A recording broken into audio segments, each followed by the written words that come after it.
Episode 106 Anahita रुद्राक्ष से कुछ नहीं छुपा सकती। अब तक आपने सुना कि अनाहिता अपनी जगह पर शनाया को फंसा देती है और शनाया और विकी को एक साथ कमरे में प्रोजेक्टर पर सभी मेहमान देख लेते हैं और बुरी बुरी बातें करने लगते हैं, जिससे आदर्श जी को गुस्सा आ जाता है। अब आगे अनाहिता ने मना कर दिया, लेकिन रुद्राक्ष अभी भी उसे घूर कर देख रहा था। अनाहिता जानती थी कि वह बहुत सारे लोगों से अपनी फीलिंग छुपा सकती है, लेकिन रुद्राक्ष उन लोगों में से नहीं है। ऐसा लगता था जैसे रुद्राक्ष उसके दिल की हर एक बात जान सकता है।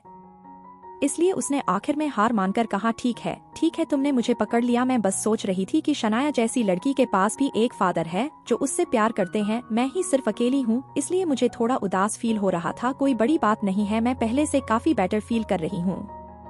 बोलते हुए उसने अपने चेहरे पर एक जबरदस्ती की मुस्कुराहट ले आई, लेकिन रुद्राक्ष एक्सप्रेशन अभी भी सेम थे। उसने गहराई से अनाहिता की तरफ देखा और अचानक बोला, मैं हमेशा तुम्हारे साथ रहूंगा। अनाहिता हैरान हो गई, लेकिन उसने हाँ में सर हिलाया और कहा, मैं जानती हूँ तुम बहुत अच्छे दोस्त हो और मैं बहुत लकी हूँ जो मेरे पास तुम्हारा जैसे दोस्त है। रुद्राक्ष ने अपना हल्का सा मुंह खोला, ऐसे जैसे वह अपनी बात को एक्सप्लेन करना चाहता हूँ। वह हमेशा से ही एक ऐसा इंसान रहा है जो अपनी सोच कर बिल्कुल उलट बोलता है और इतनी जल्दी बदलना आसान बात नहीं। आखिर में उसने कहा, हाँ बिल्कुल। ऑल राइट, मुझे एक काम में तुम्हारी मदद चाहिए। अनाहिता ने अचानक कहा। किस चीज में? रुद्राक्ष ने पूछा। वह किसी भी कीमत पर उसकी मदद करना चाहता था और किसी भी मामले में, चाहे वह कुछ भी क्यों ना हो। उसकी बात सुनकर अनाहिता मुस्कुराई। वह सचमुच लकी थी जिसके पास रुद्राक्ष जैसा दोस्त था। इसलिए उसने बातों को ज्यादा न घुमाते फिराते हुए जिस चीज में उसकी मदद चाहिए थी वह सीधा रुद्राक्ष से कह दिया। उसकी रिक्वेस्ट सुनने के बाद रुद्राक्ष ने जल्दी से अपना फोन निकाला और सुमित को कॉल किया। सारी बातें उसे समझाने के बाद आखिर में उसने कहा, जो भी कर रहे हो उसे छोड़ो और पहले इस मामले को सेटल करो। समझ गया सर, उसके असिस्टेंट ने जल्दी से जवाब दिया और रुद्राक्ष के बताए हुए मामले को हैंडल करने के लिए चला गया। वहीं दूसरी तरफ गेस्ट रूम में शनाया अभी भी बहुत खुश थी क्योंकि ध्रुव के साथ थी। अचानक से उसे एक बहुत तेज आवाज सुनाई दी। किसी ने दरवाजे पर बहुत तेज लात मारी थी। उसने यह रूम इसीलिए अनाहिता को फंसाने के लिए चुना था क्योंकि यह रूम साउंड प्रूफ नहीं था और उसका दरवाजा भी काफी कमजोर था। इसी वजह से बाहर वाले इंसान को भी दरवाजा तोड़ने में ज्यादा वक्त नहीं लगा और सिर्फ 2-4 पिक में ही दरवाजा नीचे जमीन पर पड़ा हुआ था। दरवाजा टूटने से बेड पर दोनों लोग हैरान हो गए। शनाया ने जल्दी से दरवाजे की तरफ देखा तो उसे वहां पर आदर्श जी दिखाई दिए जो उन्हें कोल्डली घूर रहे थे और जिनके साथ में 2 हाउसकीपर्स भी थी। वह तो अच्छा था कि वह और विकी ब्लैंकेट के अंदर थे। डैड, शनाया जल्दी से साइड हट गई और उसने ब्लैंकेट से और अच्छे से खुद को कवर कर लिया। भले ही शनाया शॉक थी अपने डैड के अचानक इस तरह रूम में आ जाने से, लेकिन उसे डर बिल्कुल नहीं था और इसका कारण यह था कि उसके हिसाब से वह ध्रुव के साथ थी। उसे इसलिए डर नहीं था क्योंकि सबसे देखने के बाद अगर ध्रुव अब मना भी करता है तो मजबूरी में ही सही उससे शादी करनी होगी। ओबरॉय परिवार भी मना नहीं कर सकता क्योंकि सब कुछ बहुत लेट हो चुका है। लोगों का कहना होता है कि आदमी की बातों पर कभी पूरी तरह भरोसा नहीं करना चाहिए, इसलिए उसने इस मौके का फायदा उठाने की सोची और उसके हिसाब से उसके डैड बिल्कुल सही टाइम पर आए थे। शनाया ने अपने साथ साथ ध्रुव को भी अच्छे से कवर कर लिया था, लेकिन उसने उसका चेहरा कवर नहीं किया था कि वह सबको दिखाना चाहती थी कि वह किस लड़के के साथ थी। अपने आप को अच्छे से जबर करने के बाद शनाया ने अपने डैड को देखा और हेल्पलेस होकर पूछा, डैड आप यहाँ क्यों आए? आदर्श जी गुस्से में जल रहे थे और उनका चेहरा काला पड़ा हुआ था। अगर अनाहिता ने उन्हें ठीक नहीं किया होता तो पक्का अभी इसी वक्त ने हार्ट अटैक आ गया होता। मैं अंदर क्यों आया? इतनी घटिया और बेशर्मी वाली हरकत करने के बाद भी तुम्हें इतनी हिम्मत है कि तुम मुझसे यह पूछो? क्या तुम्हें शर्म नहीं आ रही है? आदर्श जी ने गुस्से में चिल्लाते हुए कहा। आदर्श जी जो कभी भी शनाया से ऊंची आवाज में बात नहीं करते थे, वह अपने आप को शांत नहीं रख पा रहे थे। शनाया को समझ नहीं आया कि वह इतना गुस्सा क्यों है। क्या उससे ज्यादा उसकी डैड नहीं चाहते थे कि उसकी शादी ध्रुव से हो? मुझे और वह भी जानते थे कि वह ध्रुव को कितना पसंद करती है और उसके अलावा ध्रुव से शादी हो जाने के बाद उनके बिजनेस को भी कितना फायदा होगा। वह लोग अपना बिजनेस कितना एक्सपेंड कर पाएंगे। मैं जानती हूँ डैड की यह सब चीजें शादी से पहले करना ठीक नहीं है, लेकिन आप इतना क्यों गुस्सा है? वैसे भी हम शादी करने वाले हैं, शनाया ने बेशर्मी से कहा। क्या कहा तुमने अभी? आदर्श ने अपनी आंखें बड़ी करते हुए पूछा। वह इतना गुस्सा थे कि उनके सांसें भारी हो रही थी और वह लंबी लंबी गहरी सांस ले रहे थे। उन्हें भरोसा नहीं हो रहा था कि उनकी प्यारी बेटी ऐसा कुछ कर सकती है और उसके बाद भी बेशर्मी से कह रही है कि वह लोग शादी कर लेंगे। वही माधुरी जल्दी से आई और उसने एक चद्दर से शनाया को अच्छे से कवर कर दिया और आदर्श जी को देखकर बोली, सर प्लीज शांत हो जाइए, आपकी बॉडी इतना स्ट्रेस बर्दाश्त नहीं कर पाएगी। इतना कहकर उसने शनाया की तरफ मोड़ पर देखा और कहा, जाकर जल्दी से कपड़े पहनी है और आकर घुटनों के बल बैठकर अपने डैड से माफी मांगिए, आपने बहुत बड़ी गलती की है, यह बहुत ही शर्मनाक हरकत है। शनाया ने कंफ्यूज होते हुए कहा, शर्मनाक हरकत? अपने होने वाले हस्बैंड के साथ टाइम बिताना कौन सी बुरी बात है? डैड, आप किसी बूढ़े बेवकूफ इंसान की तरह बात क्यों कर रहे हैं? अपने होने वाले हस्बैंड के साथ ही तो थी मैं। सकी बातों ने आदर्श जी का गुस्सा और बढ़ा दिया। उन्होंने गहरी सांसें ली और फिर चिल्लाकर बोले, शादी होने वाली है? क्या तुम्हारा दिमाग खराब हो गया है? मुझे नहीं पता कि तुमने कितनी ड्रिंक कर ली, लेकिन अभी के अभी तुम्हें घुटनों के बल बैठकर माफी मांगना होगा। और तुम विकी मल्होत्रा, क्या तुम तुम्हारे पढ़ाई और इतनी अच्छी परवरिश के बदले मुझे ऐसे शुक्रिया कह रहे हो? तुम्हें शर्म नहीं आती? उनकी बात सुनकर शनाया ने कंफ्यूजन में पूछा, डैड, क्या अनाहिता ने आपके साथ कुछ किया है जिस वजह से आपको कोई और बीमारी हो गई है? विकी से आपका क्या मतलब है? यह तो ध्रुव। वह अपनी बात खत्म कर पाती उससे पहले ही उसे अपने पीछे से विकी की कमजोर आवाज सुनाई दी, I am sorry. Adarsh uncle की अरोड़ा परिवार का दूर का रिश्तेदार था। वह बस उन्हें अंकल इसलिए कहता था ताकि उनका रिश्ता नजदीकी लगे, लेकिन उसने आदर्श जी को क्या कहा उससे कोई फर्क नहीं पड़ता। पॉइंट है उसकी आवाज। जानी पहचानी आवाज सुनने के बाद और यह समझ में आने के बाद कि यह आवाज ध्रुव की नहीं है, शनाया अपनी जगह पर जम गई और उसने जल्दी से पीछे मुड़कर अपने बगल में लेटे हुए ध्रुव की तरफ देखा। ठीक उसी वक्त थोड़ी देर पहले जहां उसे ध्रुव का हैंडसम चेहरा दिखाई दे रहा था, अब वह विकी के बदसूरत चेहरे में बदल चुका था। वह विकी मल्होत्रा था, लेकिन वह विकी कैसे हो सकता है? क्या वह हर वक्त ध्रुव के साथ नहीं थी? वह भी कैसे हो सकता है? यह सब सोचते हुए शनाया का चेहरा सफेद पड़ गया और उसके पास बोलने के लिए कुछ नहीं बचा था। उसे खुद से ही घिना रही थी और उसे यह भी ख्याल आया, क्यों अपनी जान ले ले। थोड़ी देर में अपने आप को ठीक से कवर करने के बाद विकी ने आदर्श जी की तरफ देखा। भले ही उसके चेहरे पर पछतावा था, लेकिन उसने बहुत ही कॉन्फिडेंस होकर कहा, आदर्श अंकल, मैं और शनाया, हमारी दोनों की फैमिली काफी दूर के रिश्तेदार है और हम किसी भी तरीके से कजन भाई बहन नहीं है। मैं शनाया से बहुत प्यार करता हूँ और इन सब से रिस्पॉन्सिबिलिटी लेने के लिए तैयार हूँ। मैं पूरी जिंदगी से बहुत अच्छे से ट्रीट करूंगा, प्लीज मेरी बातों पर भरोसा कीजिए। उसकी बातें सुनकर शनाया फाइनली अपने होश में वापस आई और उसने चिल्लाते हुए कहा, नहीं, उसे विकी नहीं चाहिए, वह ध्रुव को चाहती है, सिर्फ ध्रुव को। उसे इस तरह चिल्लाने से विकी ने हैरान होकर उसे देखा और पूछा, क्या हुआ है शनाया? छुओ मत मुझे, मेरा नाम भी मत लो, मैं तुम्हारी घटिया बात सुनना भी नहीं चाहती। गेट लॉस्ट, निकल जाओ यहाँ से, उसने चिल्लाते हुए और विकी को धक्का भी दे दिया, जिसकी वजह से वह तुरंत पेड़ से नीचे गिर गया। उसे बहुत तेज दर्द हुआ और उसके एटीट्यूड में इतना बदलाव कहां से आया, उसकी को समझ नहीं आ रहा था। क्या ऐसा इसलिए है क्योंकि आदर्श अंकल यहाँ है? अचानक से विकी को यह ख्याल आया तो उसने फिर से उठकर बेड पर जाने की कोशिश की, लेकिन उसने बेड को छुआ हुआ ही था। तभी शनाया ने उसे दोबारा धक्का देते हुए कहा, चले जाओ यहाँ से, मैंने कहा गेट लॉस्ट। उसका चेहरा गुस्से से जल रहा था, जैसे वह किसी भी वक्त अपने सामने खड़ी इंसान की जान ले लेगी। विकी हैरान था, उसे नहीं समझ में आ रहा था कि अचानक से शनाया के एटीट्यूड में इतना क्यों बदलाव गया।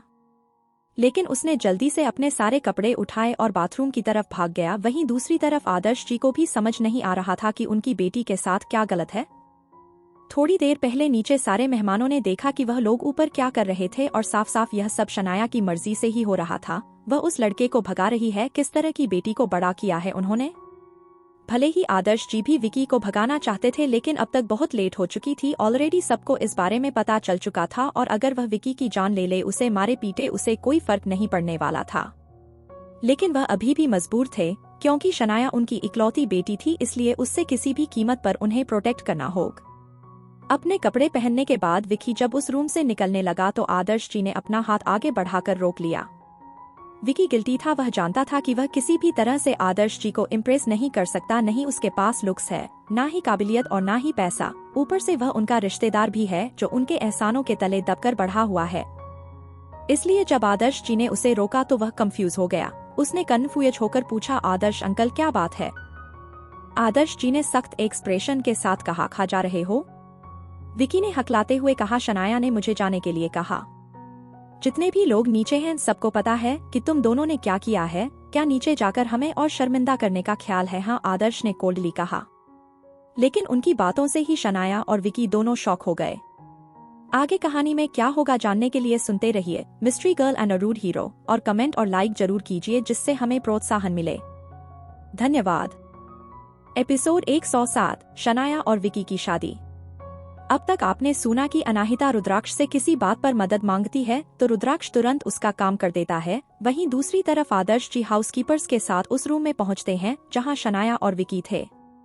अब आगे उनकी बात सुनकर शनाया और विकी दोनों हैरान हो गए। शनाया ने हैरानी से पूछा, नीचे सबको कैसे पता चला? यह सब भी तुम्हारी ही करनी है। तुम ही चाहती थी ना अपने घर का रिनोवेशन सबको शो ऑफ करना। तुमने सारे सर्विलेंस कैमरा की फुटेज हॉल में प्रोजेक्टर को दिखानी शुरू की थी। सबने अपनी आंखों से देखा है कि तुम दोनों रूम में यहाँ क्या कर रहे थे।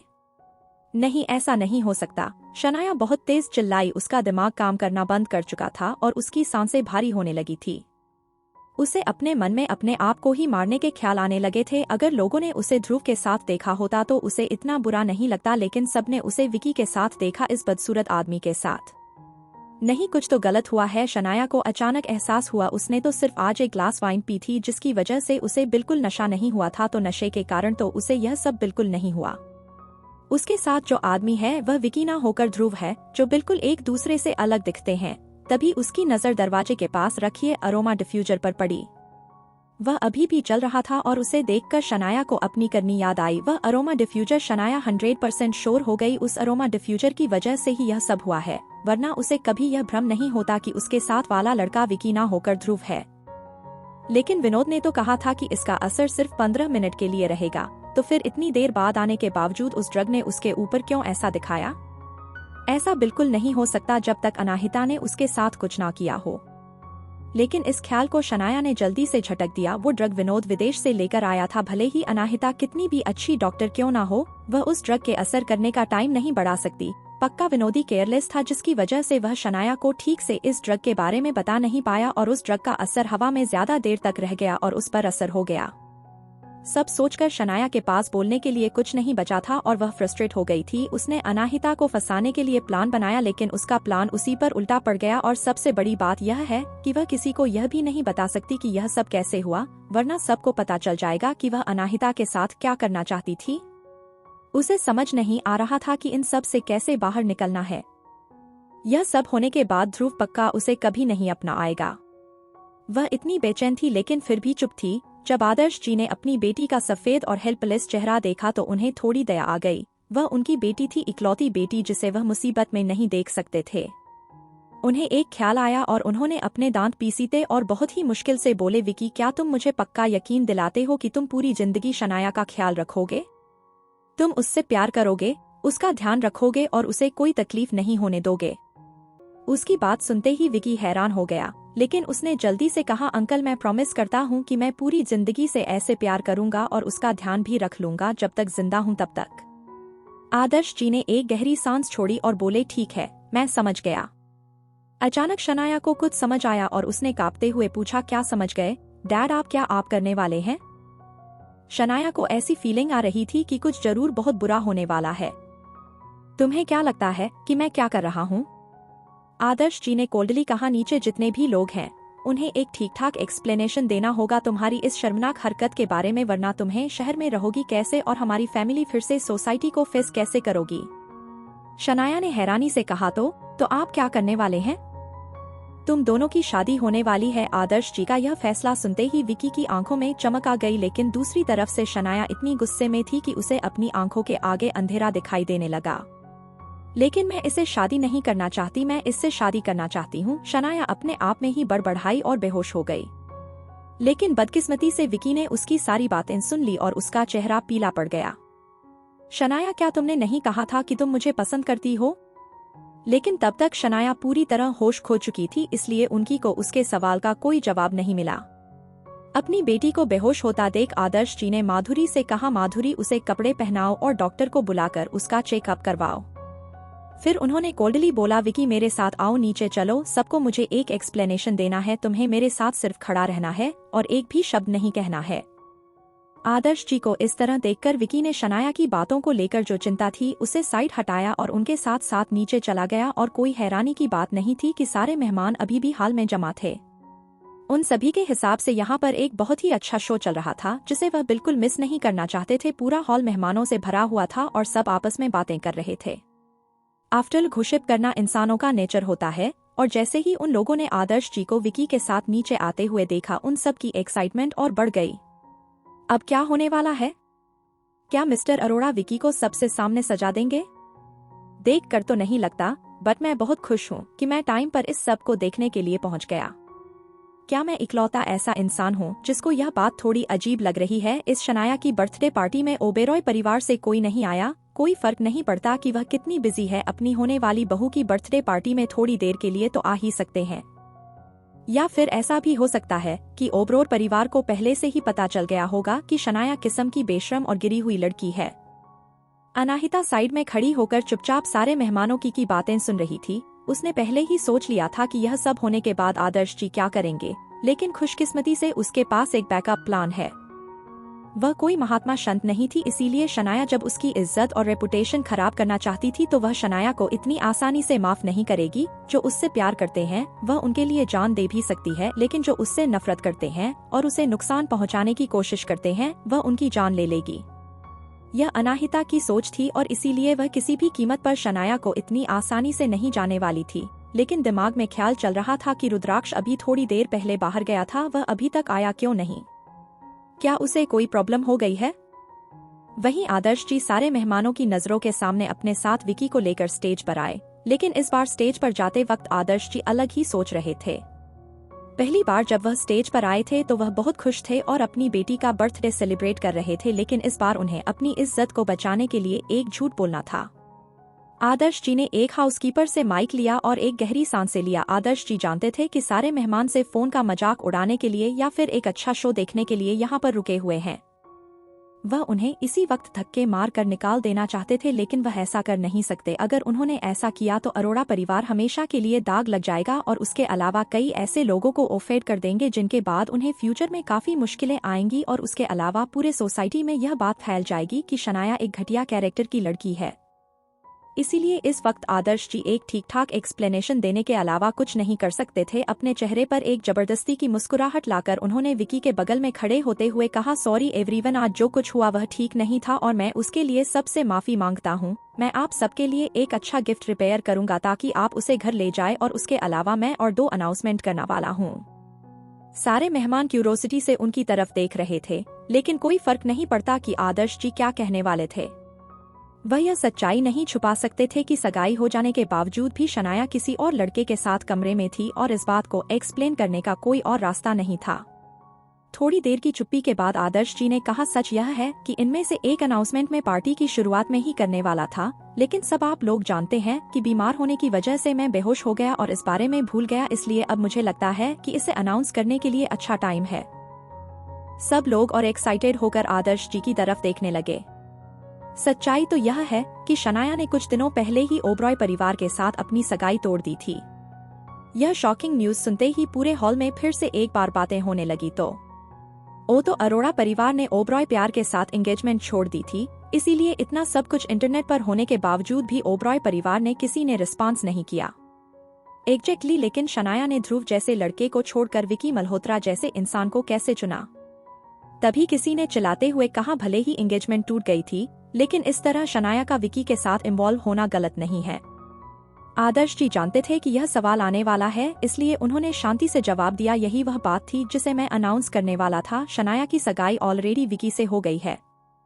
उनकी बात सुनते ही सभी लोग हैरान हो गए। तभी आदर्श जी ने आगे कहा, मेरा ओरिजिनल प्लान कल इनकी मैरिज सर्टिफिकेट मिल जाने के बाद एक बड़ी सी पार्टी देने गया था, लेकिन आज जो हो गया इसलिए मैं यह अनाउंसमेंट अभी कर रहा हूं और मुझे भरोसा है कि आप लोग उस तरह की गिरी हुई सोच नहीं रखते, इसलिए एक होने वाले हस्बैंड वाइफ एक साथ टाइम बताएं तो आप लोगों कोई प्रॉब्लम नहीं होगी। आदर्श जी की बात सुनने के बाद वहां पर जितने भी मेहमान थे उनके पास बोलने के लिए कुछ नहीं बचा था, लेकिन उन्हीं में से एक शनाया के हम उम्र लड़के ने कहा, लेकिन ऐसा कैसे हो सकता है कि शनाया की एक बार सगाई टूट गई, एक बार किसी और से सगाई हो गई और सुबह शादी करने वाली है? इस बारे में हमने कुछ नहीं सुना। क्या यह सब स्कैंडल को कवर करने का एक तरीका है मिस्टर अरोड़ा?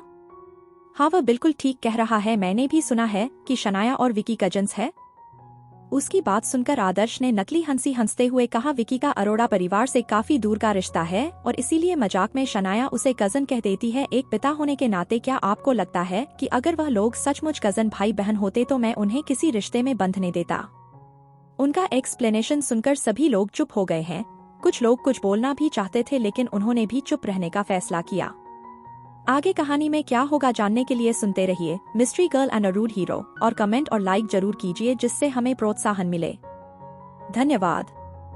एपिसोड 108 आदर्श जी। अब तक आपने सुना कि शनाया और विकी की करने के बाद अपनी इज्जत बचाने के लिए आदर्श जी सभी मेहमानों के सामने उन दोनों की शादी की अनाउंसमेंट कर देते हैं। अब आगे आदर्श जी की सारी बातें सुनने के बाद सारी भीड़ चुप हो गई, जो कुछ कहना भी चाहते थे लेकिन उन्होंने अपनी बात मन ही में रखी क्योंकि यह अरोड़ा परिवार का फैमिली मैटर था और बाहरी लोग इस मामले से दूर रहे वही बेहतर होगा। जब सब लोग चुप हो गए और उनकी बात को मान लिया गया तो आदर्श जी ने विकी की तरफ देखकर कहा, कल विकी ऑफिशियल मेरा दामाद बच जाएगा, इसलिए मैं आप लोगों से चाहता हूं कि जो आपने वीडियो रिकॉर्डिंग की है और इंटरनेट पर पोस्ट किया है उसे आप लोग डिलीट कर दे। अगर मुझे पता चला कि कोई भी यह वीडियो अपने पास रखा हुआ है या फिर उसे सर्कुलेट कर रहा है तो मुझे लीगल एक्शन लेना होगा। जिन लोगों ने यह वीडियो बनाया था जल्दी से वीडियो डिलीट करने लगे। कोई भी अपने लिए मुसीबत खड़ी नहीं करना चाहता था, स्पेशली तब जब 24 घंटे के अंदर ही शनाया और विकी का रिश्ता लीगल हो जाएगा। ठीक उसी वक्त आदर्श जी का एक हाउसकीपर अपने हाथ में एक नोट लिए दौड़ते हुए उनके पास आया और उसने एक्साइटेड होकर चिल्लाकर कहा, सर मैंने सब कुछ पता लगा लिया है। सबका ध्यान हाउसकीपर पर चला गया। किसी का ध्यान दरवाजे के पीछे खड़े रुद्राक्ष के ऊपर नहीं किया लेकिन अनाहिता ने उसे देख लिया था। रुद्राक्ष ने उसे देखकर आंखों ही आंखों में इशारा किया ही काम हो चुका है तो अनाहिता के चेहरे पर मुस्कुराहट आ गई। अब फाइनल शो शुरू होने वाला है। यह टाइमिंग काफी अच्छी थी। उस हाउसकीपर के इस तरह अचानक आ जाने से आदर्श जी ने कहा, क्या मिला तुम्हें? किसी को नहीं पता था कि रुद्राक्ष ने उस हाउसकीपर को पैसे दिए हैं इस नाटक के लिए। उस हाउसकीपर ने कहा, सर मुझे पता चल गया कि आपकी तबीयत किसी इंसान की वजह से खराब हुई थी। आदर्श यह सारी बातें प्राइवेट में सुनना चाहते थे लेकिन उस हाउसकीपर को रोकने के लिए काफी देर हो चुकी थी। उस हाउसकीपर ने कहना शुरू कर दिया था, शनाया मैम ही वह थी जिन्होंने वह ब्लैक कलर का गाउन खरीदा था। उन्होंने कुछ शॉप पर जाकर उससे गाउन को सिलेक्ट करके 100% से मल्होत्रा मेंशन भिजवाने के लिए कहा था। मैंने उस शॉप असिस्टेंट को भी ढूंढ लिया है, आप उसे क्लियर कर सकते हैं। यह बात सुनते ही मेहमानों के बीच में एक बार फिर से बातें शुरू हो गई। तो शनाया ही थी जिसने अनाहिता को फंसाने का प्लान किया था और अपने डैड को मारने का भी। डैम इट, मुझे तो समझ नहीं आ रहा कि यह सब सुनकर मैं कैसे रिएक्ट करूं। उसके अपने डैड से किस तरह की दुश्मनी है जो इतनी गिरी हुई हरकत करनी पड़ रही। औरत जब पागल हो जाती है तो कुछ भी करने पर उतर आती है। मैं तो सबको यही एडवाइस देता हूं कि सभी मर्दों को औरतों से दूर ही रहना चाहिए और खास करके शनाया अरोड़ा से। आदर्श जी का हाथ कांप रहा था, उनके माथे से पसीना बह रहा था। अगर इन सब के पीछे शनाया मास्टरमाइंड है तो वह पूरे वक्त ने बेवकूफ बना रही थी। वह अपने ही पिता के साथ ऐसा कैसे कर सकती है और ऐसा क्या बचा है इस दुनिया में जो वो नहीं कर सकती। आदर्श जी कुछ कहते हैं उससे पहले ही विकी ने चिल्लाते हुए कहा, यह इम्पॉसिबल है, शनाया ऐसी नहीं है। ठीक उसी वक्त अनाहिता जो कब से इसी पल का इंतजार कर रही थी, फाइनली उसने कहा, विकी तुम उसके प्यार में इतने अंधे कैसे हो सकते हो? यहाँ पर उसकी गुनाह को प्रूफ करने के लिए एविडेंस है, फिर भी तुम्हें उसकी बात पर भरोसा नहीं हो रहा है। विकी ने घूर कर अनाहिता को देखा और चिल्लाते हुए बोला, अनाहिता सबसे बुरी तुम हो, घटिया लड़की। उसकी इस बात का अनाहिता को जवाब देती उससे पहले ही रुद्राक्ष जिसने इन सब से दूरी ही रहने का फैसला किया था वह सामने आ गया। जैसे ही रुद्राक्ष में हॉल में कदम रखा सबकी आंखें उसके ऊपर जा टिक। बिना कुछ कहे भी उसका पावरफुल और प्रेजेंस सबको डोमिनेट कर रहा था और रुद्राक्ष के अचानक ऐसे आ जाने से आदर्श जी हैरान हो गए। उन्होंने कहा, मिस्टर सिंघानिया आप यहाँ। लेकिन आदर्श ही अपना सवाल खत्म कर पाते उससे पहले ही रुद्राक्ष ने हाथ उठाकर उन्हें चुप रहने का इशारा किया और विकी की तरफ कोल्ड नजरों से देखकर बोला, तुम जिसने गलत किया है उसकी गलती मानने से इनकार कर रहे हो और अनाहिता को घटिया लड़की कर रहे हो। क्या तुम भूल गए कि अनाहिता ही वह थी जिसने मिस्टर अरोड़ा को बचाया था? मुझे तो समझ नहीं आ रहा है कि क्या तुम्हारे दिमाग के साथ कुछ गड़बड़ी है या फिर तुम्हारी आंखें खराब है। विकी गुस्से में पागल हो रहा था लेकिन उसमें इतनी हिम्मत नहीं थी कि वह रुद्राक्ष पर ऊंची आवाज कर सके, इसलिए उसने कहा, मिस्टर सिंघानिया आपको से एक साइड की कहानी सुनकर फैसला नहीं सुनाना चाहिए। आज के जमाने में कोई चीज बनाई जा सकती है और पैसे देकर कुछ भी खरीदा जा सकता है और शॉप असिस्टेंट को भी मैं बहुत अच्छे से जानता हूँ। शनाया ने ऐसा कुछ नहीं किया है और उसके अलावा उसे अपने ही डैड को मारकर मिलेगा क्या? साइड में आदर्श जी भी अपनी आंखें बंद करके खड़े थे और उनके दिमाग में भी बहुत कंफ्यूजन था। शनाया उनकी बेटी थी और वह यह बात मानने के लिए बिल्कुल तैयार नहीं थे कि उनकी खुद की बेटी ने उनके साथ ऐसी हरकत करने की कोशिश की है। लेकिन आज जो कुछ भी शनाया ने किया उसके बाद उन्हें कहीं ना कहीं यह शक भी हो रहा था कि शायद उन्हें अपनी बेटी पर कुछ ज्यादा ही भरोसा है। रुद्र विकी आंखों में देख रहा था और उसकी आंखों में भी हर बीते सेकेंड के साथ गुस्सा बढ़ता जा रहा है। रुद्राक्ष की ऐसी नजरें महसूस करके विकी भी अनकंफर्टेबल हो गया और वह नीचे देखने लगा। कुछ सेकेंड में उसने अपनी हिम्मत इकट्ठा करके उसने पूछा, मिस्टर सिंघानिया, मेरा सजेशन रीजनेबल है, आप मुझे इस तरह क्यों देख रहे हैं? यह बात सुनकर रुद्राक्ष हल्का सा मुस्कुराया और बोला, अगर तुम्हें सच ही जानना है तो तुम उसी से इंसान से जाकर क्यों नहीं पूछते? विकी ने इंटेंशनली अनाहिता की तरफ देखा और फिर बोला, लेकिन आज के जमाने में पैसे देकर किसी को वह बात बुलवाना जो आप चाहते हैं, ऐसा पॉसिबल है? ठीक है, तो इसी वक्त देख लेना चाहिए कि वह शॉप असिस्टेंट क्या कहना चाहता है, रुद्राक्ष ने सजेशन दिया। थोड़ी सी हिचकिचाहट के बाद आदर्श जी फीकी सी हंसी हंसते हुए कहा, मिस्टर सिंघानिया, मैं नहीं चाहता कि हमारे फैमिली मैटर्स में आपका टाइम वेस्ट हो। एक बार पार्टी खत्म हो जाए उसके बाद मैं खुद उस इंसान को यहाँ बुलाकर और शनाया के सामने पूछ लूंगा और इस मामले के तह तक जाऊंगा, यह मैं आपको गारंटी देता हूँ। मिस्टर अरोड़ा, क्या अब आपको लगता है कि यह सचमुच आपकी फैमिली का मामला रह गया है? आपकी बेटी की हरकतों ने अनाहिता को भी हर्ट किया है, अब यह आपका फैमिली मैटर नहीं रह गया है। अब आदर्श जी के ऊपर काफी प्रेशर था, इसलिए उन्होंने हाँ में सर हिलाया और कहा, ओके, फिर उस इंसान को यहाँ बुलाते हैं। मैं जानता हूँ कि मैंने शनाया को बहुत बिगाड़ दिया है और इसने कई लोगों को ऑफेंड भी किया है। किसे पता कि कोई इस मौके का फायदा उठाकर पर इल्जाम लगाने की कोशिश कर रहा हो। अंदर से आदर्श कभी भी यह मानने के लिए तैयार नहीं थे कि यह सब शनाया ने किया है। हर पिता के लिए उनकी बेटियां सबसे मासूम और प्यारी होती हैं, जो कुछ भी गलत नहीं कर सकती। रुद्राक्ष ने उस हाउसकीपर की तरफ देखा तो वह जल्दी से उसकी इंटेंशन समझ गया और बाहर दौड़ कर गया और फिर कुछ ही देर में एक सेल्समैन के साथ वहां आया जिसने एक सूट पहना हुआ था। सेल्समैन ने इतनी ज्यादा भीड़ और माहौल में टेंशन देखा तो वह थोड़ा सा डरने लगा। उसके आते ही विकी जल्दी से उसके पास पहुंचा और चिल्लाते हुए बोला, बताओ मुझे, किसने तुम्हें पैसे दिए हैं शनाया को फंसाने के लिए? क्या तुम्हें पता है कि झूठा इल्जाम लगाने के लिए हम तुम्हें जेल भिजवा देते हैं? विकी के इस तरह चिल्लाने और धमकी देने से वह आदमी इतना डर गया कि उसके मुंह से आवाज ही नहीं निकल रही थी। लेकिन ठीक वक्त पर अनाहिता ने उस सेल्समैन को आगे आकर बचाते हुए कहा, विकी, तुम उसे डराओ मत मिस्टर, हमने यहाँ आपको इसलिए बुलाया था कि आप सबको सच्चाई बता सके। जब तक आप सच बोलेंगे कोई आपको जेल नहीं भेजेगा। अनाहिता अपनी सुंदर आंखों से विकी को घूर रही थी और उसे देखकर सेल्समैन फाइनली शांत हो गया तो अनाहिता ने पूछा, क्या तुम्हें मिस शनाया अरोड़ा याद है? क्या उसी ने आपकी शॉप से एक ब्लैक कलर का गाउन खरीदा था? यस, मिस अरोड़ा हमारी वीआईपी और रेगुलर कस्टमर है और 2 दिनों पहले उन्होंने अरे शॉप से एक ब्लैक कलर का गाउन खरीदा था। मुझे अच्छे से इसलिए याद है क्योंकि वह गाउन उनके साइज का नहीं था। उन्होंने कहा था कि यह गाउन उनकी एक दोस्त के लिए है और उन्होंने मुझे एड्रेस भी दिया था कि मैं यह गाउन उसी एड्रेस पर भिजवा दूं। मैंने वही किया जो उन्होंने मुझसे कहा और उसके बाद मुझे नहीं पता कि क्या हुआ। और फिर विकी की तरफ देखकर सेल्समैन ने आगे कहा, मैंने जो कुछ भी कहा वह आप सच है और मैं इसकी रिस्पॉन्सिबिलिटी लेता हूँ। उसकी बात सुनकर अनाहिता ने एक आईब्रो उठाकर विकी को देखा और कहा, अब तुम्हें क्या कहना है विकी? विकी हैरान था, लेकिन जल्दी से उसने खुद को ठीक किया और जवाब दिया, यह अभी भी झूठ बोल रहा है। अगर इससे अच्छे पैसे दिए जाए तो यह झूठ बोलकर जेल जाने के लिए तैयार हो जाएगा। यह बात सुनकर सेल्समैन भी गुस्सा हो गया और उसने कहा, मेरे पास प्रूफ है जिससे मैं यह साबित कर सकता हूँ कि मैं झूठ नहीं बोल रहा। सेल्समैन में गुस्सा था, उसे किसी भी कीमत पर यह साबित करना था कि वह सच बोल रहा है। जो उसने किया ही नहीं उसके लिए वह जेल तो बिल्कुल ही जाएगा।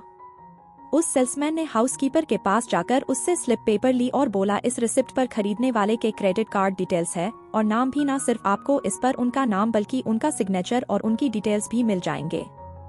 विकी आगे बढ़कर उस स्लिप को लेकर चेक करने ही वाला था, लेकिन आदर्श जी उससे पहले पहुंच गए और उसे देखने की 1 सेकंड बाद ही आदर्श जी के एक्सप्रेशन बुरी तरह बदल गए। उन्होंने उस कार्ड का जो नंबर देखा वह वही था जो उन्होंने शनाया को खर्च करने के लिए दिया था और उसके अलावा और शनाया की हैंडराइटिंग और सिग्नेचर इतनी अच्छी तरह से पहचान सकते थे कि कोई सवाल ही नहीं उठता कि वह उसका नहीं है। शनाया सब चीजों की जिम्मेदार है, इस लड़की को मैं छोड़ूंगा नहीं, आदर्श जी गुस्से में बोले और उनकी आंखें गुस्से में जल रही थी। अभी उनके मन में ही चल रहा था कि काश वो इसी वक्त बेहोश हो जाते और जब उनकी आंख खुलती तो सब एक सपना होता। जो दर्द और शर्म उन्हें हो रही थी वह उनके बर्दाश्त के बाहर थी।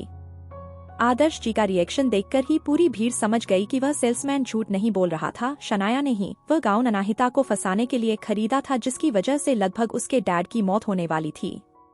उसकी यह हरकत इतनी बुरी थी कि ऑलमोस्ट उस पर भरोसा करना नामुमकिन था। सबको यही लग रहा था कि आदर्श जी को शनाया जैसी बेटी से अच्छा एक सांप पाल लेना चाहिए था। कम से कम वह सांप अपने मालिक को तो नहीं काटता है। शनाया उस सांप से भी ज्यादा बुरी थी, जो अपने मकसद को पूरा करने के लिए अपने ही परिवार की जान लेने के लिए भी तैयार हो गई। आगे कहानी में क्या होगा जानने के लिए सुनते रहिए mystery girl and a rude hero, और कमेंट और लाइक जरूर कीजिए, जिससे हमें प्रोत्साहन मिले। धन्यवाद। Episode 109 diamond bracelet. अब तक आपने सुना कि आदर्श जी शनाया और विकी की शादी के अनाउंसमेंट करके सबको चुप करा देते हैं, लेकिन ठीक उसी वक्त अनाहिता और रुद्राक्ष मिलकर उस सेल्समैन को वह बुला देते हैं जिससे शनाया ने गाउन खरीदा था, और उसकी सच्चाई सबके सामने आ जाती है। अब आगे सबको लग रहा था कि शनाया से बुरी बेटी इस दुनिया में कभी नहीं होगी। ठीक उसी वक्त शनाया तैयार होकर बहुत जल्दी में नीचे की ओर आ रही थी, और उसकी जल्दी का कारण था क्योंकि माधुरी ने उसे बताया था कि उसके डैड उसकी और विकी की शादी की अनाउंसमेंट करने वाले हैं, और वह इतनी जल्दी में थी कि नीचे आते ही उसने यह नोटिस ही नहीं किया कि लोग इतने गुस्से में उसे देख रहे हैं। उसका ध्यान से इस वक्त आदर्श जी के पास पहुंचकर उन्हें रोकना था, इससे पहले कि बहुत देर हो जाए। जैसे ही उसने आदर्श जी को देखा, उसने तेज आवाज में लगभग रोनी सूरत बनाकर कहा, डैड, मैं उससे शादी नहीं करना चाहती। विकी को बुरा लगा, लेकिन उसने धीरे से कहा, शनाया, इस बारे में बात करने का टाइम नहीं है, तुम शट अप। शनाया उसका चेहरा नहीं देखना चाहती थी और ना ही उसकी आवाज सुनना चाहती थी। अगर उसका बस चलता तो वह टाइम में पीछे जाकर सब कुछ बदल देती। विकी ना ही अंधा था और ना ही बहरा। वह शनाया की आंखों में जो गुस्सा था उसे देखकर साफ समझ सकता था कि शनाया रही है। उसकी इस तरह की आंखें देखकर वह इतना दर्द महसूस कर रहा था कि अभी कुछ बोल ही नहीं पाया। शनाया ने आदर्श जी की स्लीव पकड़कर रिक्वेस्ट करते हुए कहा, डैड प्लीज, मैं जानती हूँ कि जो मैंने किया वह गलत किया, लेकिन मैं इसे शादी नहीं करना चाहती। आदर्श जी ने जल्दी से उसका हाथ अपने हाथ से हटा दिया। उनके चेहरे पर इस वक्त गुस्सा और घिन दोनों दिखाई दे रही थी। उन्होंने चिल्लाते हुए कहा, तुमने एग्जैक्टली किया क्या है? मुझे तो मरने के बाद तुम्हारी माँ को फेस करने में भी शर्म आएगी कि मैं तुम्हें ठीक से बड़ा नहीं कर पाया। अभी के अभी अपनी सारी करनियों को कन्फेस करो और उसके बाद मेरे सामने मत आना। मैं तुम्हारा चेहरा नहीं देखना चाहता। उनकी बात सुनते ही शनाया अपनी जगह पर जम गई और उसका चेहरा सफेद पड़ गया। कन्फेस? हाँ, उसके और विकी के बीच में जो हुआ वह गलत था, मगर उसे कन्फेस क्या करना है? शनाया, तुमने हमारी फैमिली को बहुत ही नीचा कर दिया। अनाहिता ने उदास होकर धीमी आवाज में कहा, हमारे कितना नजदीकी रिश्ता है, हम कजन सिस्टर है और भरोसा परिवार आप लोगों साथ कितना अच्छा बिहेव कर सकता है। तुम हमारे साथ ऐसा कैसे कर सकती हो? विकी के अलावा अनाहिता ही वह इंसान थी जिसे शनाया कभी नहीं देखने जाती थी। अगर अनाहिता नहीं होती तो आज उसके साथ यह सब नहीं होता। तुम घटिया लड़की, तुम्हें कोई हक नहीं है कि तुम मेरी फैमिली मैटर्स में बोलो। तुम बस एक गांव की गवार हो, किसने तुम्हें हक दे दिया मुझे लेक्चर देने का? शनाया ने चिल्लाते हुए कहा। उसकी बात सुनकर अनाहिता ने हेल्पलेसली अपना सर बुलाया और आगे बोली, इतना सब कुछ हो जाने के बाद भी तुम इस तरह बात कर रही हो। मुझे यह कहना अच्छा तो नहीं लग रहा है, लेकिन तुम्हारा कुछ नहीं हो सकता। हाँ, मेरा कोई हक नहीं है कि मैं तुम्हारे और विकी के रिश्ते पर कोई सवाल उठाऊं या फिर कुछ कहूं, लेकिन जो तुमने मेरा के साथ किया उसके लिए मैं तुम्हें इसी तरह नहीं छोड़ सकती। मैं अभी पुलिस को कॉल करूंगी। पुलिस का नाम सुनते ही शनाया हैरान हो गई और उसने कांपती हुई आवाज में पूछा, मतलब क्या है तुम्हारा? अनाहिता ने सेल्समैन की तरफ इशारा करते हुए कहा, शायद इस आदमी को देखने के बाद तुम्हारी याददाश्त वापस आ जाए। उस आदमी को देखते ही शनाया उसे एक सेकंड के अंदर पहचान गई और डर के मारे उसका चेहरा काला पड़ गया, लेकिन फिर भी उसने अपना सरना में हिलाया और कहा, नहीं, मैं उसे नहीं जानती। उसकी बात सुनकर अनाहिता के चेहरे पर एक डेविल स्माइल आ गई, लेकिन फिर उसने उस स्माइल को छुपाकर आदर्श जी के हाथ में पकड़े हुए रिसीप्ट की तरफ इशारा करते हुए कहा, अगर तुम इस आदमी को नहीं पहचानती तो शायद तुम अपना खुद का सिग्नेचर पहचान लो। उसकी बात सुनते ही पैनिक होकर शनाया आदर्श जी को देखने लगी, और जब उसने अपने डैड की आंखों में डिसअपॉइंटमेंट और गुस्सा देखा तब उसे जाकर है साफ हुआ कि जब से वह हॉल में आई थी सब लोग कैसे उसे देख रहे थे और सब तरफ शांति छाई हुई थी। ऐसा इसलिए था क्योंकि उसने जो किया था वह सबको पता चल गया था। खत्म हो गया, सब खत्म हो गया, मेरी जिंदगी बर्बाद हो गई। लेकिन ऐसा कैसे हो सकता है? मैंने तो इस सेल्समैन को इतने सारे पैसे देकर चुप रहने के लिए कहा था, फिर भी यह कैसे हो गया? शनाया ने मन ही मन सोचा और चारों तरफ नजर घुमाई। अचानक से उसने आदर्श जी के हाथ से रिसिप्ट छीनी और उसे टुकड़े टुकड़े कर दिया, और बहुत ही गुस्से में शनाया अनाहिता की तरफ बढ़ी। वह अपना सारा गुस्सा अनाहिता उतारने वाली थी, लेकिन इससे पहले शनाया अनाहिता को थप्पड़ मार पाती किसी के मजबूत हाथ ने उसकी कलाई पकड़ ली और उसे दूर धक्का दे दिया। धक्का इतना तेज था कि उसके फोर्स की वजह से शनाया लड़खड़ाते हुए जाकर जमीन पर गिर गई और दर्द के मारे चिल्लाई। जब उसने सर उठाकर देखा तो उसके सामने एक बहुत ही हैंडसम चेहरा था, जिसकी आंखों में गुस्सा और कोल्डनेस दिखाई दे रही थी। उसकी कोल्डनेस को देखकर शनाया को अपने आप डर महसूस होने लगा। यह रुद्राक्ष था। रुद्राक्ष को देखते ही शनाया की आंखें हैरानी से बड़ी हो गई और एक साथ उसके दिमाग में कई सारे सवाल चलने लगे। रुद्राक्ष यहाँ क्या कर रहा है? मैंने तो उसे नहीं इनवाइट किया। क्या अनाहिता? हाँ, यह वही होगी, उसी ने उसे यहाँ बुलाया होगा। जब शनाया ने सारे डॉट्स को कनेक्ट किया तो सब कुछ उसे समझ में आने लगा। अब कोई शक नहीं था कि क्यों सेल्समैन ने आकर उसके इतने पैसे देने के बावजूद भी अपना मुंह खोल दिया। ऐसा इसलिए था क्योंकि अनाहिता ने रुद्राक्ष की हेल्प ली। अनाहिता, यू बिच। अब जब शनाया को यह समझ में आ गया था कि अनाहिता ने क्या किया है, तो वह किसी भी कीमत पर अनाहिता को मारना चाहती थी। उसके गुस्से के कारण रुद्राक्ष को देखकर जो उसे डर लगा था वह तुरंत गायब हो गया। इस वक्त उसका टारगेट सिर्फ वह लड़की थी जिसने उसे इन सब में फंसाया था। वह किसी भी कीमत पर अनाहिता को मार देने वाली थी। इसी सोच के साथ शनाया एक बार फिर खड़ी हुई और अनाहिता की तरफ बढ़ने लगी। You bitch, I am going to kill you. लेकिन खड़े होने के बाद मुश्किल से शनाया ने अनाहिता की तरफ 4 ही कदम बढ़ाए थे, उससे पहले ही किसी ने उसे बहुत तेज थप्पड़ मारा। इतने थप्पड़ इतना तेज था कि वह एक बार फिर से जाकर जमीन पर गिर गई और उसकी आंखों के आगे एक पल के लिए अंधेरा छा गया। शनाया को जब अपने होश वापस आया तब उसे एहसास हुआ कि थप्पड़ की वजह से उसके मुंह से खून निकल रहा है और उसे इतना दर्द हो रहा था कि उसका मुकाबला ही नहीं किया जा सकता था। उसने गुस्से में अपना सर घुमाकर उस इंसान की तरफ देखा है जिसने उसे थप्पड़ मारा था, तो वह हैरान हो गई। डैड? क्या वह चीजें इमेजिन करने लगी है? उसके डैड उसे इतना सारा प्यार करते थे, जिन्होंने आज तक डांटा भी नहीं, वह कैसे उसे मार सकते हैं? लेकिन यह बात झूठलाई नहीं जा सकती थी कि आदर्श जी ने सचमुच अपनी बेटी को मारा। यह देखते ही विकी दौड़कर उसके पास पहुंचा और उसने शनाया को उठाने में मदद करने की कोशिश की, लेकिन वह उसे छुपाता उससे पहले ही शनाया ने उसका हाथ झटक दिया और दूर धक्का देते हुए बोली, तू रहो मुझसे, मत छूना मुझे। शनाया की आंखें ऐसी थी जैसे वह इसी वक्त विकी की भी जान लेना चाहती हो। कोई अपने दुश्मनों को भी इतनी बुरी तरह नहीं बोलता। शनाया, विकी ने धीरे से कहा। उसके चेहरे पर उदासी साफ देखी जा सकती थी, लेकिन शनाया को इस वक्त विकी में कोई इंटरेस्ट नहीं था और वह हैरानी से अपनी डैड की तरफ देखने लगी। आदर्श जी के मन में इस वक्त गुस्सा, शर्म कुछ एक साथ चल रहा था। उन्होंने मुड़ पर एक हाउसकीपर को देखा और कहा, इसे इसके रूम में लेकर जाओ और लॉक कर दो, कोई भी बिना मेरे ऑर्डर के दरवाजा नहीं खुलेगा। नहीं, शनाया चिल्लाकर अपना सरना मिलाते हुए कहा, आई एम सॉरी, मुझसे गलती हो गई, मुझे पता है मुझसे गलती हो गई, मगर प्लीज ऐसा। इसके आगे वह कुछ कहती उससे पहले ही आदर्श जी के 2 बॉडीगार्ड से आगे आए और शनाया को घसीटते हुए ऊपर ले जाने लगे। कोई फर्क नहीं पड़ता कि शनाया ने उनकी पकड़ से छूटने की कितनी कोशिश की, लेकिन वह छूट नहीं पाई। वह चिल्लाती रही, लेकिन किसी ने उसकी बात नहीं सुनी और उसके जाते ही हॉल में फिर से एक बार शांति हो गई।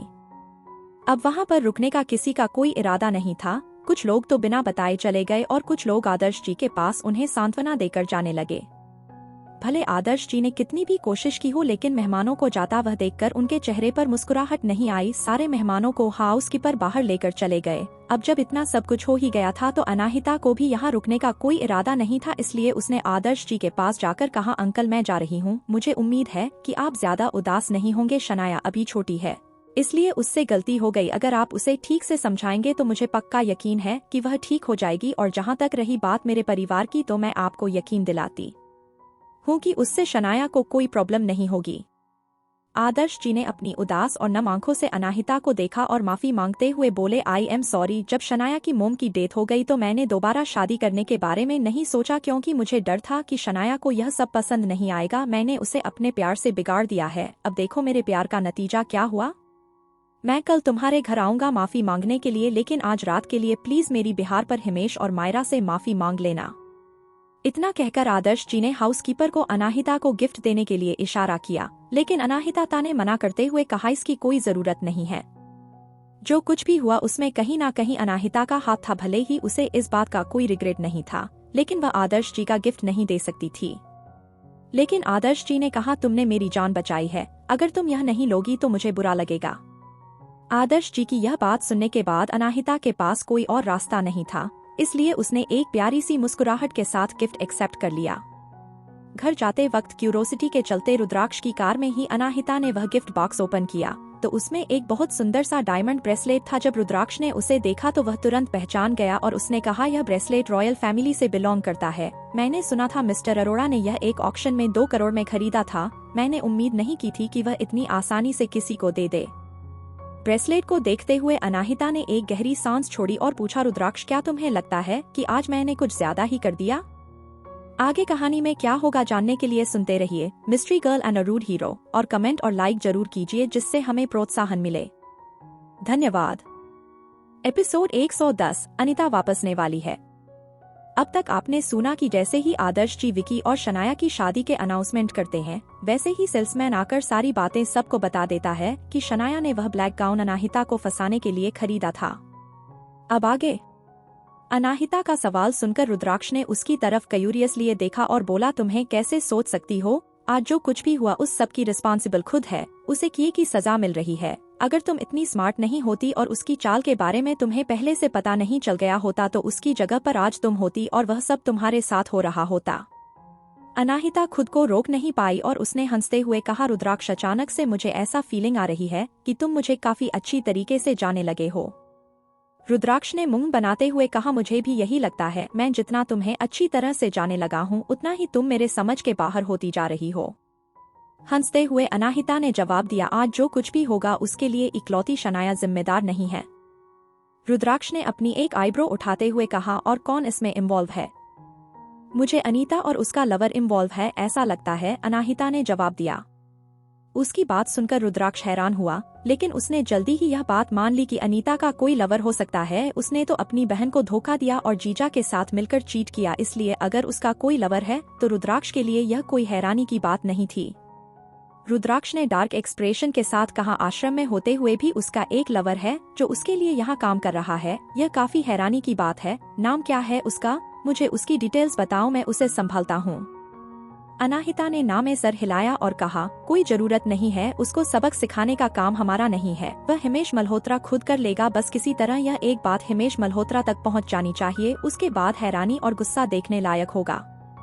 रुद्राक्ष ने हंसते हुए कहा, इसीलिए तुम अब तक उससे कुछ नहीं कर रही हो। यह काफी अच्छा आइडिया है। हम अनीता के ही लवर को उसे बर्बाद करने के लिए इस्तेमाल कर सकते हैं, लेकिन अभी भी हम उसके साथ कुछ नहीं कर सकती क्योंकि आश्रम में है और अभी हम थोड़ी देर शांति से एक राहत की सांस ले सकते हैं।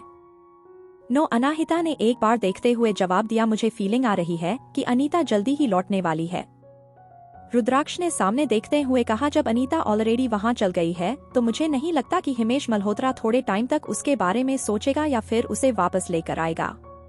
अनाहिता ने एक हल्की मुस्कुराहट के साथ कहा, मुझे भी नहीं पता कि वह कैसे वापस आएगी, लेकिन मेरी घटना फीलिंग कह रही है। क्या तुमने कभी औरतों की सेंस के बारे में नहीं सुना? अगर ऐसी बात है तो हमें के वापस आने का इंतजार करना होगा और उसके बाद सभी से एक साथ डील करेंगे। अनाहिता ने हाँ में सर हिलाया, लेकिन अंदर ही अंदर वह जानती थी कि जितना आसानी से रुद्र बोल रहा है यह मामला इतना सिंपल नहीं है, और उसके अलावा वह यह बात भी जानने के लिए क्यूरियस थी कि अनीता वापस लौटने के लिए कौन सा प्लान बनेगी। खाना पीना छोड़ देना या फिर अपने आप को चोट पहुंचाने से सिर्फ हिमेश मल्होत्रा का गुस्सा बढ़ाएंगे, लेकिन यह सच है कि अनीता और उसका लवर दोनों ही काफी चालाक है, इसलिए अनीता ज्यादा दिन तक उस आश्रम में नहीं रहने वाली। लेकिन अनाहिता भी उसके वापस आने के लिए तैयार थी। जब अनाहिता खिड़की के बाहर देखते हुए अनीता के बारे में सोच रही थी तभी अचानक से गाड़ी रुक गई। जब अनाहिता को लगा कि वह लोग मल्होत्रा मेंशन पहुंच गए हैं तभी उसे एहसास हुआ कि उनकी गाड़ी किसी और मेंशन के सामने रुकी है जो काफी खूबसूरत था और रात की रोशनी में चमक रहा था। मुंबई शहर में ऐसी बड़ी और खूबसूरत जगह कीमत करोड़ों में होती थी और पैसे के अलावा ऐसी जगह को खरीदने के लिए काफी इन्फ्लुएंस की भी जरूरत होती थी। अनाहिता ने रुद्राक्ष की तरफ देखकर क्यूरियस होकर पूछा, यह कौन सी जगह है? मेरा घर, रुद्राक्ष ने दरवाजा खोलते हुए कहा, मुझे भूख लगी है, मेरे लिए पराठे बना दो। अनाहिता हैरान हो गई, लेकिन उससे ज्यादा बहुत चिढ़ गई। रुद्राक्ष कैसे इस वक्त उससे कुछ खाने बनाने के लिए कह सकता है? अपनी आईब्रो आपस में से छोड़ते हुए अनाहिता ने पूछा, क्या मैं यह काम किसी और दिन कर सकती हूँ? मैं आज बहुत थकी हुई हूँ और उसके अलावा मुझे और भी कोई काम करना है। अपनी एक आईब्रो उठाते हुए रुद्राक्ष ने कहा, नहीं, तुम्हें अभी बनाना होगा। तुमने मुझसे प्रॉमिस किया था कि जब मैं कहूँगा तब तुम बनाऊंगी। तुम्हारी तो मैं। अनाहिता बहुत गुस्से में थी, लेकिन वह जानती थी कि उसे अपना प्रॉमिस पूरा करना होगा, इसलिए गहरी सांस छोड़ने के बाद वह गाड़ी से बाहर आई और बहुत ही मुश्किल से उसके पीछे पीछे मेंशन के अंदर जाने लगी। बाहर से यह मेंशन जितना लेविस दिख रहा था, अंदर से उसका इंटीरियर डिजाइन उतना ही सिंपल और एलिगेंट था और सिर्फ डार्क कलर का इस्तेमाल किया गया था और घर में ज्यादा सामान भी नहीं था और सिर्फ 2 सिंगल सीटर सोफा रखे हुए थे, जिससे घर थोड़ा खाली खाली लग रहा था। इसलिए अनाहिता ने पूछ लिया, क्या यहाँ पर कोई रहता है? रुद्राक्ष ने उसकी तरफ देखा और कहा, जब मैं अपने घर सिंघानिया मेंशन में नहीं होता हूँ तो यहाँ रहता हूँ।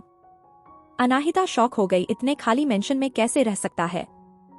रुद्राक्ष समझ गया कि वह क्या सोच रही है, इसलिए उसने एक्सप्लेन किया, मुझे पसंद नहीं होता कि जब मैं यहाँ हूँ तो कोई मुझे डिस्टर्ब करे, कम फर्नीचर की वजह से सफाई करने में आसान होती है।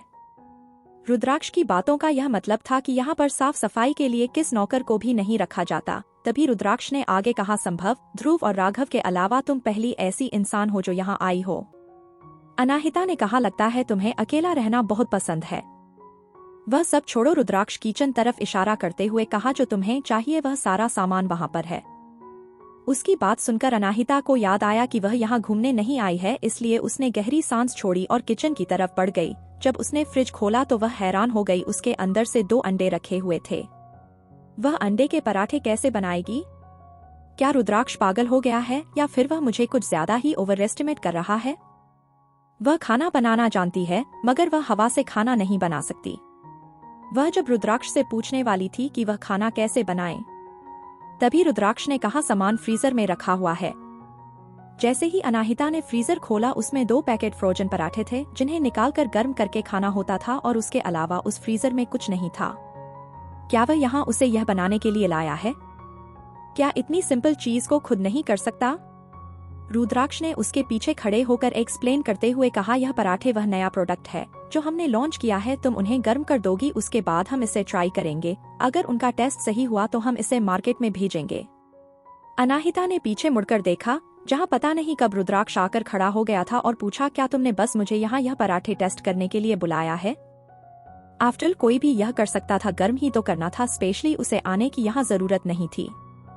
क्या रुद्राक्ष को इस बात की चिंता थी कि मैंने कुछ नहीं खाया है?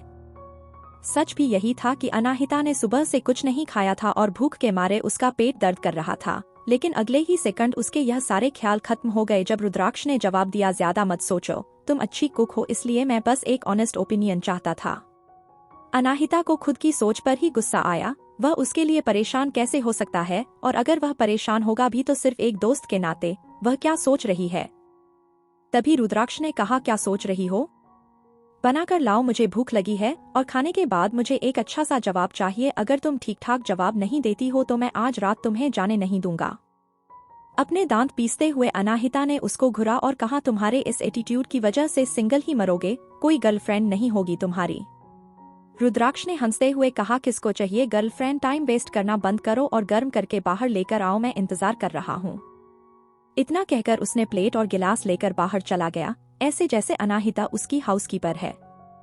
अनाहिता ने फ्रस्ट्रेशन में अपना पैर जमीन पर पटका, लेकिन उसे अपना प्रॉमिस किसी भी कीमत पर पूरा करना था। उसने एक गहरी सांस ली और खुद को शांत करने के बाद काम करने लगी। आज रुद्राक्ष ने उसकी काफी मदद की थी। जल्दी ही उसने वह पराठे गर्म कर दिए और प्लेट में निकाल कर बाहर ले गई। रुद्राक्ष अपने फोन पर कुछ देख रहा था जब उसने अनाहिता को बाहर आते देखा। अनाहिता के डाइनिंग टेबल पर बैठने के बाद रुद्राक्ष ने उसे पहले खाने का इशारा किया। अनाहिता को तो पहले से ही भूख लगी थी, इसलिए उसने तुरंत खाना शुरू कर दिया। उसे आज रात हुए तमाशे की वजह से पहले भूख नहीं लग रही थी, लेकिन अब जब वह शांति से बैठी हुई है तो उससे अपने पेट में तेज भूख का एहसास हो रहा था। कुछ ही मिनटों में अनाहिता ने आधा खाना खत्म कर दिया। जितना खाना उसने गया था वह यूजुअल डे में कभी नहीं खाती थी। अपनी प्लेट नीचे रखते हुए उसने एक सेटिस्फेक्शन की गहरी सांस छोड़ी। जब उसने अपना खाना खत्म कर लिया तो रुद्राक्ष की तरफ देखा, जो एक सख्त एक्सप्रेशन के साथ फोन पर किसी से कह रहा था, हम इसमें कुछ नहीं कर सकते हैं। अगर वह लोग नहीं मिले तो तुम्हें अपनी सर्च जारी रखनी होगी। देखो तुम्हें कुछ यूजफुल मिलता है कि नहीं। इतना कहकर उसने गुस्से में फोन कट कर दिया। उसके एक्सप्रेशन देखकर अनाहिता ने पूछा, क्या हुआ है? क्या कोई ऐसी बात है मैं तुम्हारी मदद कर सकती हूँ? रुद्राक्ष ने जवाब दिया, राघव उस लोकेशन पर गया था जो तुमने हमें बताई थी। उसकी बात सुनते ही अनाहिता की आंखें चमक गई और उसने पूछा, तो फिर तुम इतने बुरे मूड में क्यों हो? एक गहरी सांस छोड़कर रुद्राक्ष ने एक्सप्लेन किया, लेकिन जब तक वह लोग वहां पहुंचे तब तक बहुत देर हो चुकी थी। सारे आदमी वहां से भाग चुके थे। वहां पर उनका कुछ सामान छूट गया है। मैंने उन्हीं से कुछ सबूत इकट्ठा करने के लिए उन्हें ऑर्डर दिया है। थोड़ी देर कुछ सोचने के बाद अनाहिता ने सजेशन दिया, सामानों पर जो फिंगरप्रिंट से उन्हें तुम्हारे डेटाबेस से मैच कर सकते हैं। रुद्राक्ष ने जवाब दिया, उन्होंने ऑलरेडी यह काम कर दिया है, लेकिन कोई फायदा नहीं हुआ। हमारे डेटाबेस में हमारे जितने भी दुश्मन हैं उनमें से कोई नहीं है, सब लोग अपनी आईडी छुपाए हुए हैं। उसका जवाब सुनकर अनाहिता किसी सोच में खो गई। जो लोग रुद्राक्ष को मारना चाहते थे वह रूथलेस थे। अनाहिता को चिंता होने लगी कि अगर वह लोग मिले नहीं तो क्या होगा। जब अनाहिता ने देखा कि खाना ठंडा हो रहा है तो उसने रुद्राक्ष को दिलाया, प्लीज तुम्हें उनका हाइड आउट अब तो पता चल गया है। मुझे पक्का यकीन है कि कोई ना कोई सबूत तो मिल ही जाएगा। इतना मत सोचो, खाना खा लो ठंडा होने से पहले। लेकिन रुद्राक्ष ने जो जवाब दिया उससे अनाहिता हैरान हो गई। आगे कहानी में क्या होगा जानने के लिए सुनते रहिए mystery girl and a rude hero, और कमेंट और लाइक जरूर कीजिए जिससे हमें प्रोत्साहन मिले। धन्यवाद।